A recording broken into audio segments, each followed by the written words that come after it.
All right, we got another no heat call, and this one is definitely going to be warranty as well. These are new systems that we just installed this summer. First time he turned his heat on, the top worked well and the bottom did not. I don't know who made that plate there. That doesn't look like something we would do. Here's our units, and as you can see, this unit came in the box with no emblem. And that one has the emblem, and this one did not. So we try to keep a few spares around. So let's put this on there, and then we'll go into the house and see why the bottom floor heat did not come on. All right. I think I might have went one too high. It goes up when you put it in, and this one is a couple lower. It's a smaller unit. Maybe I'll get away with it. I don't know how OCD the customer is, but I sure wish I had snapped that on one set lower. And I have gotten them off before. You have to take the entire lid loose to reach in there and get them out without breaking them. And if he doesn't like it, we'll do that. Let's go see why the heat doesn't work first. Okay, this is another S9 furnace. So we're gonna open it up, but look at this. Coat hangers. And I don't know if these are candy canes or what those are. Never seen any hangers like that.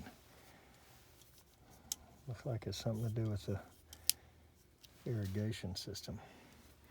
So anyway, let's open the furnace and see why there's no heat. All right, well, this one actually is turned on. I figured it was going to be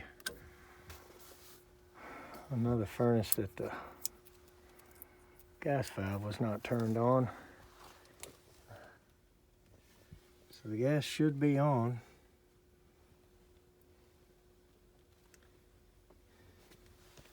Looks like this drain. I ought to put a strap on that. So here comes the induced draft. Take a look at these hoses. When you go to right discharge, there is a configuration that these need to be in.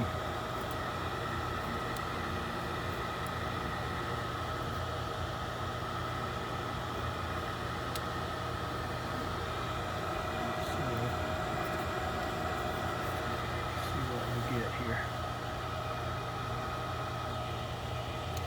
E04.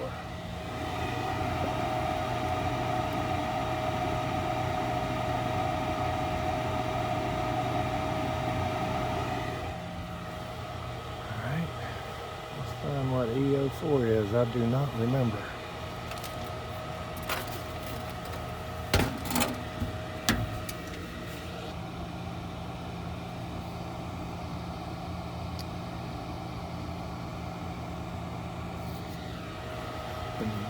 Okay.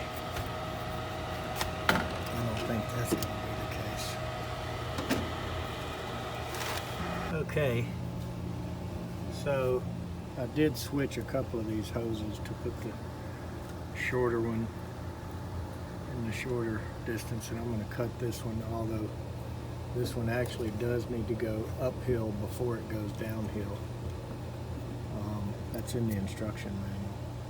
So when I wasn't able to get signal to the inducer or to the igniter, I started looking at these. That one was fine. This bottom one actually clicked when I touched it, and so it should try again in a minute, but it turned off the E04 error, and it brought the blower on, so that's probably going to run for whatever, a cool down time or something.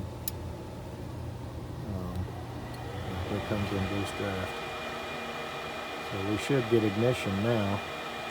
I just cannot imagine what could have tripped that. It was the first time he tried it.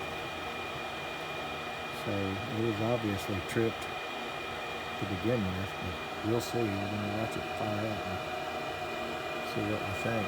I have seen these put together crooked before.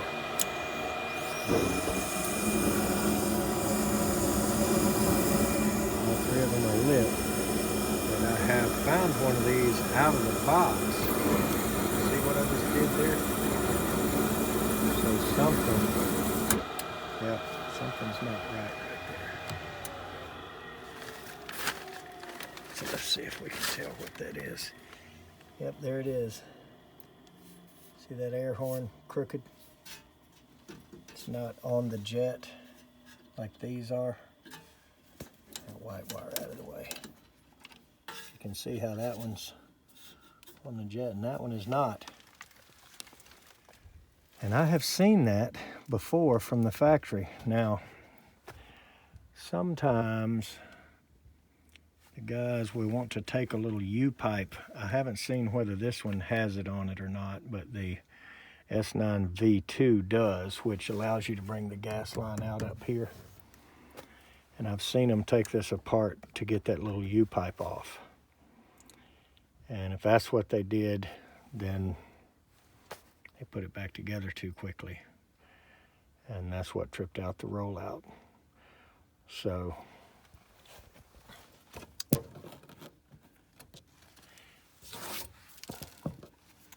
that should be a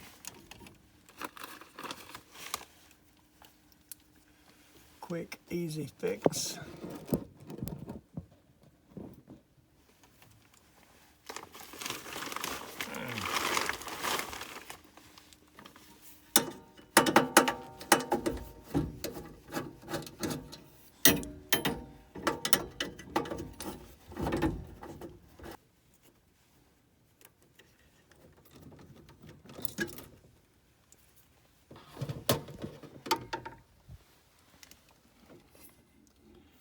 See it? It's definitely bent from being forced. Tell you what, man. Look at that. Installers care about one thing. Get done and get out of there. So let's see if we can get something and bend that back. All right, so I took some needle nose and I pulled this back, and then I pinched it there and there to flatten it back and get it as close to looking like that one as I could. And I think it'll work now. So let's put it back together. And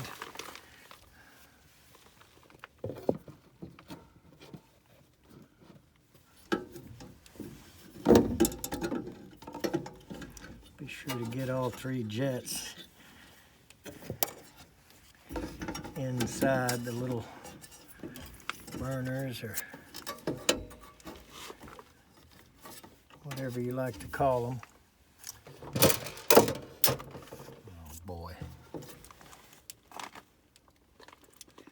I'm glad there's plastic under here. I didn't lose that screw.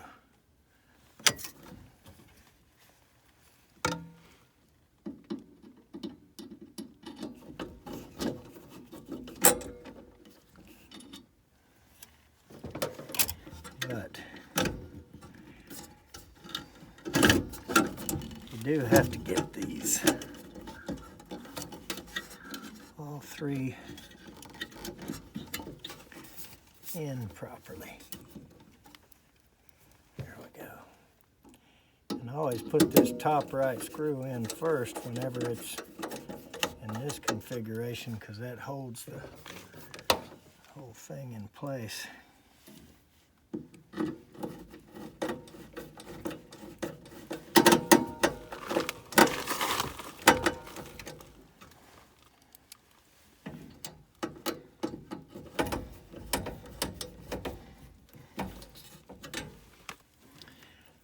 right. And this screw never came out of the ground wire.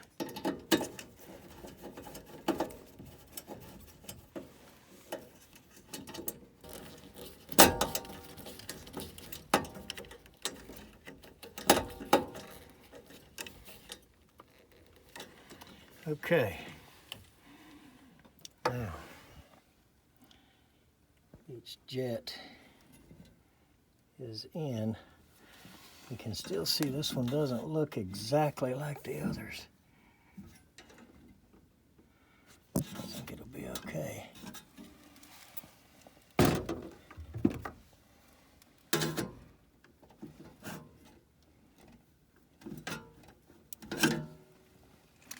Fire it back up and see. So as we witnessed a minute ago, it takes the thermostat a couple of minutes to come up and initialize, but this thing should fire up properly now. All right, here we go. Now we're getting ignition.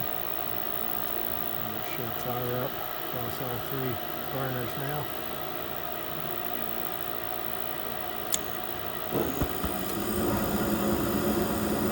Well, that sounds normal.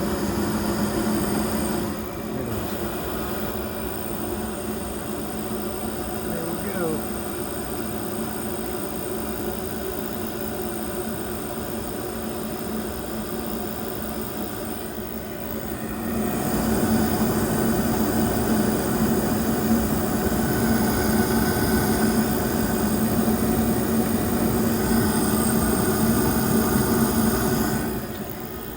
Alright, so another little simple mistake there by the installers, and I've got to believe the only reason they took that off was there was a, like I say, a little U-pipe that comes in them to let you take the gas line out the top. And I wanted to put it back with what was here. This piece of copper and all was already here. We wouldn't have ran that, but it does have a drip leg there, sediment trap, whatever you want to call that. So I'm okay with it. Let's put the door back on and get out of here. Alright, she's back up and running. Paperwork for the old one. Still laying there. Hey, these hangers, they're a trip. Never seen those before. Thought I'd seen it all.